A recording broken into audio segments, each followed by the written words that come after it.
Welcome to the Weaving the Light Net TLDR, where we synthesize the week's news and wisdom from the web of planetary consciousness. You'll find threads of awakening, insight, and transformation woven into the tapestry of our shared journey through the cosmos. If you want to do deeper, check out the full-length episodes linked below. Okay, today we are jumping into a pretty big, and let's be honest, provocative worldview. It's all drawn from a series of articles from the publication LightNet.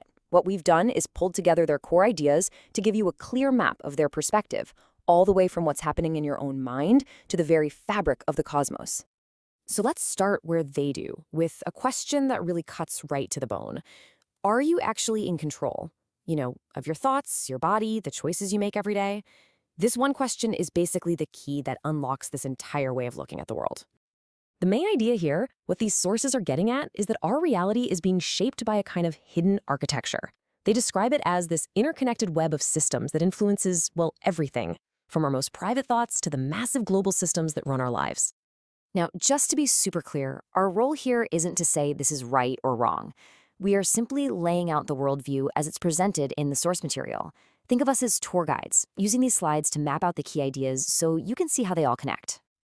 So, according to these articles, the whole journey to understanding this bigger picture doesn't start out there in the world. Nope, it starts right here, inside your own mind. And this quote right here, this is basically the foundation for everything else. The argument is that the real battleground isn't political or economic, it's cognitive. It's all about your ability to think freely. The sources call our modern situation the pain of existence. They paint a picture of it as a kind of simulation, one that's just packed with endless distractions and behavioral loops, all seemingly designed to keep us from using our greatest superpower, deep conscious thought. So, they boiled this whole inner struggle down to a fundamental choice between two states of being. On one side, you've got separation consciousness. They say this is rooted in fear, in the feeling that you're all alone. And on the other side is unity consciousness, which comes from love and a deep feeling of connection to, well, everything. The claim is that our entire reality flows from which one of these we choose. All right, so from the battleground of the mind, the worldview then moves to the physical body itself. They describe it as a sacred temple that, right now, is under assault. And what kind of assault are they talking about? The articles list a whole bunch of invisible threats. They get really specific, mentioning things like self-assembling nanobots, graphene oxide, and heavy metals, things they claim are getting into our bodies from the air we breathe to the products we use. So if your body is under assault, what's the solution? Well, this worldview proposes a path to what it calls physical sovereignty through natural purification. The sources point to things like bentonite clay, cilantro, and pine needle tea as powerful, natural ways to reclaim your body from these alleged contaminants. And to back this idea up, the sources point to an International Tribunal of Indigenous Nations.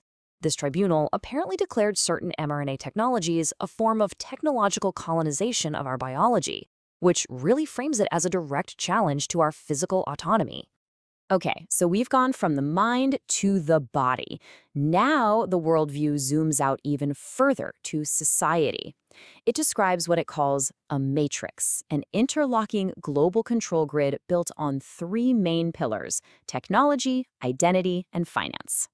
First up, you've got borders. The argument here is that the rise of biometric systems, facial scans, fingerprinting at the airport, is changing the very nature of travel. Your freedom of movement is becoming conditional on whether a machine says it's okay. Pillar number 2, your identity. The articles highlight the global push for digital IDs.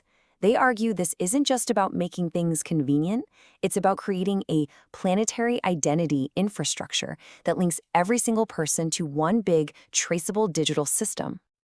And then there's the third pillar. And according to the sources, this is where it all comes together. It's your money.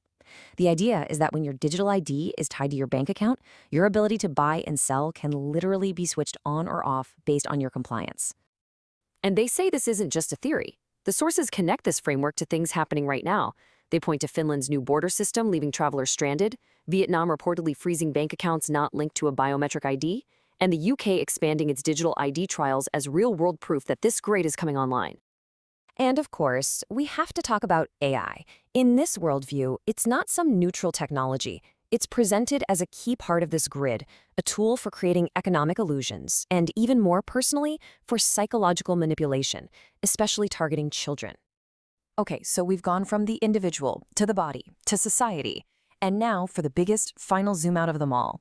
This is where we get into the cosmic and metaphysical framework that tries to explain the ultimate purpose behind this whole struggle. This is where things get really fascinating, because the sources start pulling from modern physics to explain a spiritual idea. They point to quantum entanglement, that bizarre principle where two particles can be linked across any distance, as scientific proof for the ancient idea that, at a fundamental level, nothing is actually separate. So if everything is connected, what does that look like? Well, they describe the universe as a single living energy field called the universal torus. It's pictured as this constant, spiraling flow of consciousness that is actively creating and shaping everything we see and experience. So you might be thinking, how could one person possibly make a dent in a system that vast? The sources bring up a theory called the Maharishi effect. It claims that it only takes the square root of 1% of the population meditating together to create a positive shift for the entire planet. And for today's population, that number is surprisingly small. It's roughly 9,000 people. And this brings us to the grand finale of the LightNet worldview. All of these huge challenges we've just talked about, the mental fog, the physical toxicity, the systems of control, they aren't seen as some terrible final destination. Instead, they're framed as a collective initiation, a massive planetary wake-up call. And that really is the central, provocative question these articles leave you with. Are all these systems an inescapable prison designed for total control, or are they the very pressure cooker needed to trigger a global awakening? According to this worldview, the answer to that question all comes down to the choice each of us makes between fear and love, between separation and unity. You've been listening to the Weaving the LightNet TLDR. To explore more about any of these topics, visit lightnet.co.uk or listen to the full deep dive podcast episode linked below.